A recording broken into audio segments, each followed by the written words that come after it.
Hello, this is Cheo with a special report to honor NASPA's month, which is Careers in Student Affairs.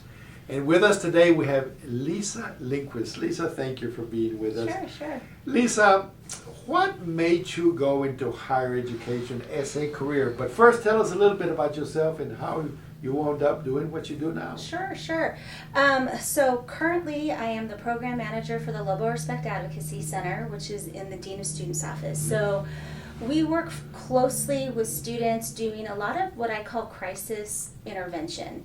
And I always define crisis as that thing which you bring to the table, right? My crisis is different from your crisis, but we're hoping to be sort of a first stop for students so that they can get answers about policy and process and get some support in navigating the institution. So that can look like anything from helping them with a tuition refund appeal, answering questions about scholarship petitions.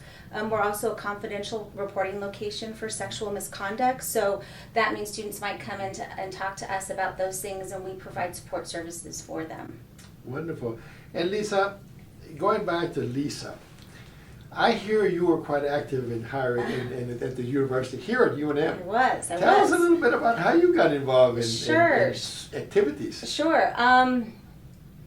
So when I first came to the university, I'm an only child, so we'll start there because that's usually right. So I came here, my mother did not go to college. She was hell-bent on me going to college, and so she really encouraged me to participate in as many things as I could. So I started with sorority and it sort of snowballed from there.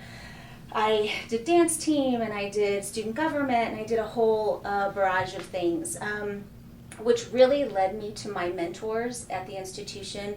One of them was Debbie Morris, who was the director of student activities at the time, who really encouraged me, and sort of just through her mentorship and leadership, she demonstrated to me things that I was like, I'm really interested in this, and I want to help students the way that she helped me. And so that was really the big reason why I even considered higher education, because it certainly wasn't on my radar when I came to college. Sure. Absolutely. Now, what suggestions do you have of students that might be considering higher education as a career, and maybe here at the University of New Mexico? What advice do you have for these students? Sure. I think that it's really an important field in any higher education setting.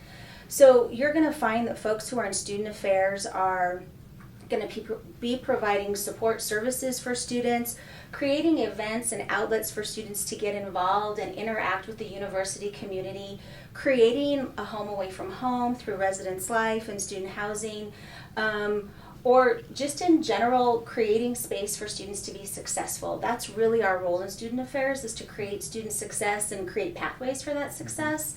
And I think it goes hand in hand with the academic mission, which I think sometimes is a little bit of a misnomer.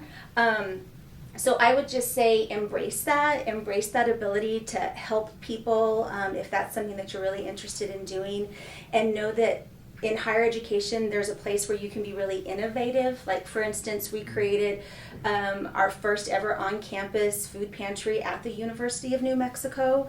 And it was really exciting to be a part of that process from start to finish and to see that it's being utilized. So if you have ideas and you're really creative in that way, there are ways to do that in higher ed. Thank you for those words of wisdom. Sure. But you do have flexibility as an employee of a university. Absolutely. So thank you for sharing that, and thank you for those words of wisdom. Until next time, this is Cheo and Lisa.